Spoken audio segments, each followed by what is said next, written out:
Hi, it's Leanne from Beam, and as I film this, we're in the second week of isolation in the UK.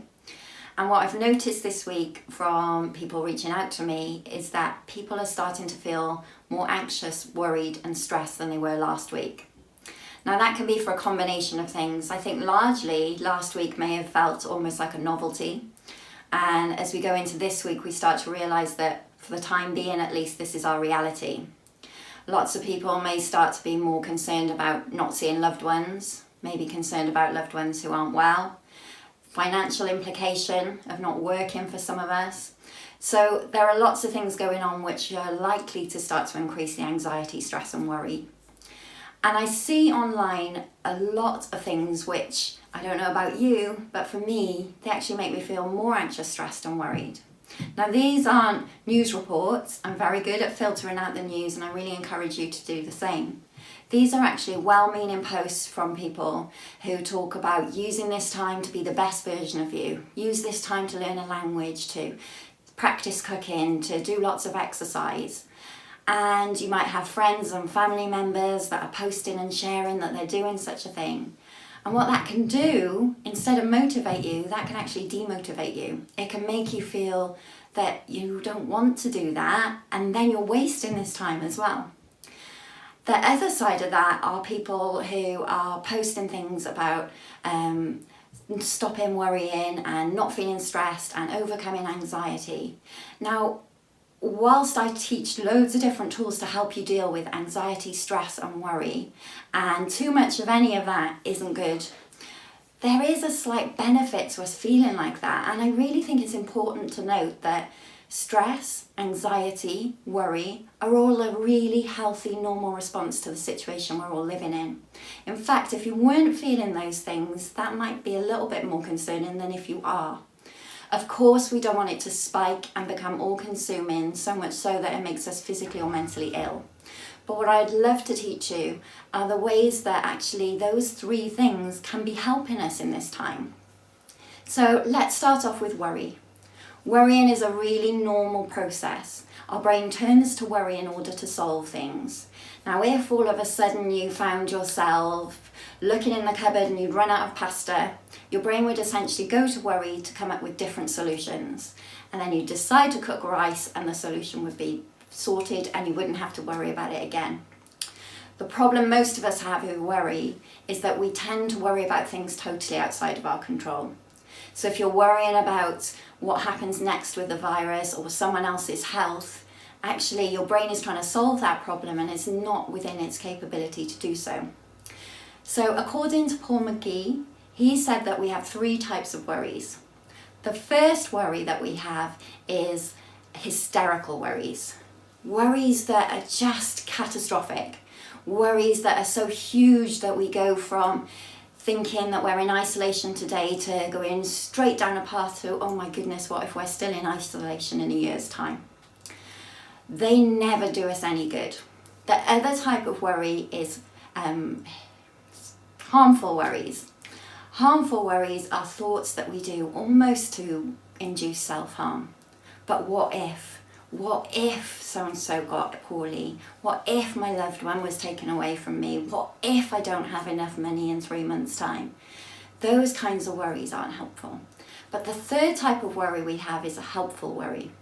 A worry that gets us to focus on our own stuff and gets us to take action. So you may be worrying right now about how to keep the kids entertained for this week. Actually, that's something you can take action about. So helpful worries are there to help us focus on what we can control and to leave on the outskirts things that we can't control. Anxiety is very similar to worrying, except we can increase that tenfold. So if you're an anxious person, you will know that the slightest thing can trigger your anxiety. And sometimes anxiety can be so great, it's really hard to function in everyday life. However, feeling anxious about the conditions that we're living in at the moment is also a really healthy, normal response. And the benefit of anxiety is it actually makes us a lot more forward thinking. If you're feeling a bit anxious, you could use that energy to start to create your plan A, B, and C. The good part of anxiety is it means that we don't narrow things down too much, and we're enabling ourselves to see possible outcomes and possible ways forward. And then we've got stress. Now, unlike worry and anxiety, stress isn't just mental. Stress is a very physical response. And we stress whenever we perceive ourselves to be in danger. So a few weeks ago, when we started to believe this may be a pandemic, the stress that we felt caused some people to rush out and buy lots of toilet rolls and pasta. Now, whilst with our rational brains we can see that might be a bit ridiculous, when we're stressed, we actually engage our non-rational brain, our purely primitive emotional brain. And all that's concerned with is survival. So when people were rushing out panic buying, what they were actually saying is, I'm really scared and this is the only thing I feel I can control right now. And when we're stressed, we start to produce a variety of different chemicals and hormones in our body. So we produce adrenaline, cortisol, key stress hormones that enable us to increase our blood pressure, for our heart to beat faster, so that if we had to fight or flight, then we have the energy to do so. One thing that's really interesting with stress is we also produce oxytocin. Now, oxytocin is known as the love drug. It's the feeling you get when you hug a newborn baby or when you cuddle a puppy or a kitten, that rush of love and that warm, cozy feeling. And the reason that scientists believe that we produce oxytocin when we're stressed is because it makes us reach out to our community. Now, how wonderful is that? We can see that playing out all the time right now. People are so stressed that to deal with their own stuff feels overwhelming. But if they decide to be of service and to help others, then that feels a lot more manageable. So the positive side of stress is it's actually enabling us to all communicate and all support and help each other. And let's be honest, we're all doing the kindest act we can by staying home because we're considering the elderly, the vulnerable, and our national health system. So whilst I don't want any of you to suffer with anxiety, worries and stress to the level that they're consuming you, it might help to start to see them not completely as the enemy, to make friends with them a little bit and accept that now and again, it's okay for you to do nothing.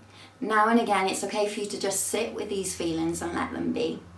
The worst thing I think any of us can do is suppress those feelings. Because when we suppress them, we just push them down, and then we tend to have what I call the volcano effect, where we just erupt at the slightest thing because we can't take any more. And we definitely don't want to get there.